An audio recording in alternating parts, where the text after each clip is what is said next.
ಒಂದು ನಿಮಿಷದಲ್ಲಿ ಜೀವನವೇನೂ ಬದಲಾಗುವುದಿಲ್ಲ. ಆದರೆ ಆ ಒಂದು ನಿಮಿಷದಲ್ಲಿ ಯೋಚಿಸಿ ತೆಗೆದುಕೊಳ್ಳುವ ನಿರ್ಣಯ ಮಾತ್ರ ಜೀವನವನ್ನೇ ಬದಲಾಯಿಸುತ್ತದೆ. ಕಷ್ಟಗಳನ್ನು ಎದುರಿಸುವ ಧೈರ್ಯ ಹಾಗೆ ನೋವುಗಳನ್ನು ಸಹಿಸುವ ತಾಳ್ಮೆ ಯಾವಾಗಾದರೆ ನಿನ್ನಲ್ಲಿ ಇರುತ್ತದೆಯೋ ಆಗಲೇ ನೀನು ಯಶಸ್ವಿಯತ್ತ ಹೆಜ್ಜೆ ಹಾಕುತ್ತಿರುವೆ ಎಂದು. ಒಂದು ಹನಿಯಷ್ಟು ಅನುಮಾನವೂ ಕೂಡ ಯಾವುದೇ ಬಾಂಧವ್ಯಕ್ಕೆ ಅಪಾಯಕಾರಿ. ಸಮುದ್ರದಷ್ಟು ಪ್ರೇಮವಿದ್ದಾಗ್ಯೂ ದ್ವೇಷಕ್ಕೆ ಹಾಗೆ ದೂರಕ್ಕೆ ಅನುಮಾನವೇ ಮೂಲ ಕಾರಣ. ಅನುಮಾನಿಸಬೇಡಿ, ಅರ್ಥ ಮಾಡಿಕೊಳ್ಳಲು ಪ್ರಯತ್ನಿಸಿ. ಒಬ್ಬರ ನೆರಳಲ್ಲಿ ಬೆಳೆಯಬೇಕೆಂದು ಯಾವತ್ತೂ ಅಂದುಕೊಳ್ಳಬೇಡ. ಕಷ್ಟವಾದರೂ ಸರಿ, ಸ್ವಂತವಾಗಿ ಬೆಳೆಯುವುದನ್ನು ಅಭ್ಯಾಸ ಮಾಡಿಕೊ. ಒಂದು ಮಾತ್ರ ನೆನಪಿಟ್ಟುಕೊ, ನೆರಳಲ್ಲಿ ಗಿಡವೇ ಬೆಳೆಯುವುದಿಲ್ಲ, ಮನುಷ್ಯರು ನಾವು ಬೆಳೆಯಬಲ್ಲವೇ? ನಿಮಗೆ ಒಬ್ಬರ ಜೀವನವನ್ನು ಸ್ವಲ್ಪವಾದರೂ ಪ್ರಭಾವಿತ ಮಾಡುವ ಶಕ್ತಿ ಇದ್ದರೆ ತಕ್ಷಣವೇ ಪ್ರಯತ್ನಿಸಿ. ಈಗಿನ ಪ್ರಪಂಚಕ್ಕೆ ಇದು ಬಹಳ ಅವಶ್ಯಕ. ಪರ್ವತದ ಎತ್ತರ ನೋಡಿ ಭಯಪಟ್ಟರೆ ಶಾಶ್ವತವಾಗಿ ಕೆಳಗೆ ಇದ್ದು ಬಿಡುತ್ತೀಯ. ಅದೇ ಸಾಹಸಭರಿತನಾಗಿ ಒಂದೊಂದು ಹೆಜ್ಜೆ ಮುಂದೆ ಇಟ್ಟರೆ ಶಿಖರಾಗ್ರವನ್ನು ತಲುಪುತ್ತೀಯ. ಜೀವನದಲ್ಲಿ ಒಂದು ಲಕ್ಷ್ಯವನ್ನು ನಿರ್ಮಿಸಿಕೊಳ್ಳಿ, ಅದನ್ನೇ ನಿಮ್ಮ ಜೀವನ ಲಕ್ಷ್ಯವನ್ನಾಗಿಸಿಕೊಳ್ಳಿ, ಅದನ್ನೇ ಧ್ಯಾನಿಸಿ, ಅದನ್ನೇ ಉಸಿರಾಡಿ. ಇದೇ ಯಶಸ್ಸಿಗೆ ದಾರಿ. ಉನ್ನತವಾಗಿ ಯೋಚಿಸುವವರಿಗೆ ಯಾವತ್ತೂ ಒಂಟಿತನ ಇರುವುದಿಲ್ಲ, ಏಕೆಂದರೆ ಅವರ ಆಲೋಚನೆಯೇ ಅವರ ಮಿತ್ರರು. ಎಲ್ಲವನ್ನೂ ಕಳೆದುಕೊಂಡರೂ ಸಹ ಒಂದು ಆತ್ಮವಿಶ್ವಾಸವನ್ನು ಮಾತ್ರ ಯಾವತ್ತೂ ಕಳೆದುಕೊಳ್ಳಬೇಡ. ಅದು ಒಂದಿದ್ದರೆ ಸಾಕು, ನಾವು ಕಳೆದುಕೊಂಡಿರುವ ಎಲ್ಲವನ್ನೂ ಮತ್ತೆ ಪಡೆದುಕೊಳ್ಳಬಹುದು. ಕಾಡುವ ಬಡತನ ನಾಳೆ ಹೋಗಬಹುದು, ಇಲ್ಲದ ಸಿರಿತನ ಮುಂದೆ ಬರಬಹುದು. ಆದರೆ ಒಮ್ಮೆ ಕಳೆದುಕೊಂಡ ನಂಬಿಕೆ, ವಿಶ್ವಾಸ ಮತ್ತೆ ಪಡೆಯುವುದು ಬಹಳ ಕಠಿಣವೇ ಸರಿ. ಯಾರನ್ನಾದರೆ ನೀವು ಕಣ್ಣು ಮುಚ್ಚಿ ಕುರುಡಾಗಿ ನಂಬುವಿರೋ ಅವರೇ ನಿಮ್ಮ ಕಣ್ಣು ತೆರೆಸುವ ಗುಣಪಾಠಗಳನ್ನು ಕಲಿಸುತ್ತಾರೆ. ಭಗವಂತ ನಮಗೆ ಮನಸ್ಸಿನೊಂದಿಗೆ ಬುದ್ಧಿಯೂ ಕೊಟ್ಟಿರುವನು.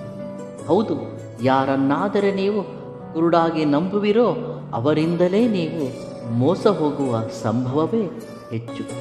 ಅಸಲಿಗೆ ನೀವು ನಂಬುವುದು ನಿಮ್ಮವರನ್ನೇ, ಪರಿಚಿತರನ್ನು. ಅಪರಿಚಿತರನ್ನು ಯಾರೂ ನಂಬುವುದಿಲ್ಲ.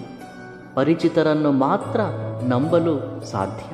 ನಮ್ಮವರೇ ನಮಗೆ ಮೋಸ ಮಾಡುವರು.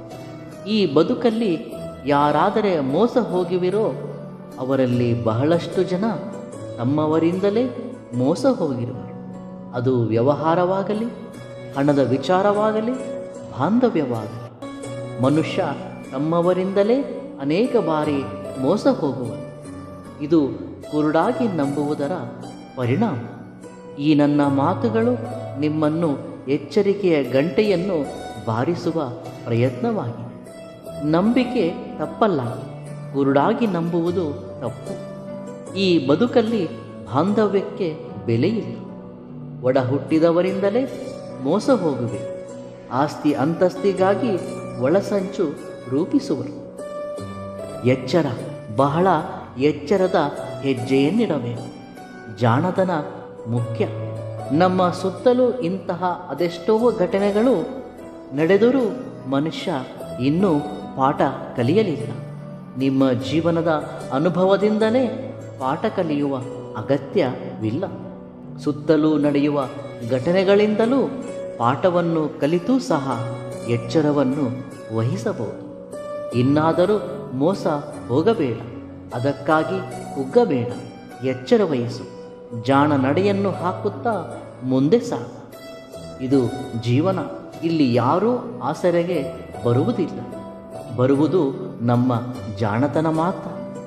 ಜಾಣತನವೆಂದರೆ ಇನ್ನೊಬ್ಬರಿಗೆ ಮೋಸ ಮಾಡುವುದಲ್ಲ, ನಾವು ಮೋಸ ಹೋಗದ ಹಾಗೆ ಎಚ್ಚರ ವಹಿಸುವುದು ಅಷ್ಟೇ.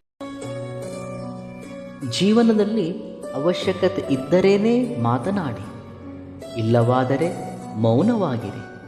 ಮೌನಕ್ಕಿಂತ ಮಿಗಿಲಾದ ಶಕ್ತಿ ಮತ್ತೊಂದಿಲ್ಲ. ಮಹಾನ್ ಸಾಧಕರೆಲ್ಲ ಆಗಾಗ ಮೌನವನ್ನು ಅನುಸರಿಸುತ್ತಾರೆ. ಸಾಧ್ಯವಾದಷ್ಟು ಸಂಭಾಷಣೆಯಲ್ಲಿ ಇತರರ ಪ್ರಸ್ತಾವನೆಯನ್ನು ತರಬೇಡಿ. ಕೆಟ್ಟ ಸಂಭಾಷಣೆಗಳು ಯಾವಾಗಲೂ ಇತರರ ಬಗ್ಗೆಯೇ ಚರ್ಚೆಯಾಗುತ್ತವೆ.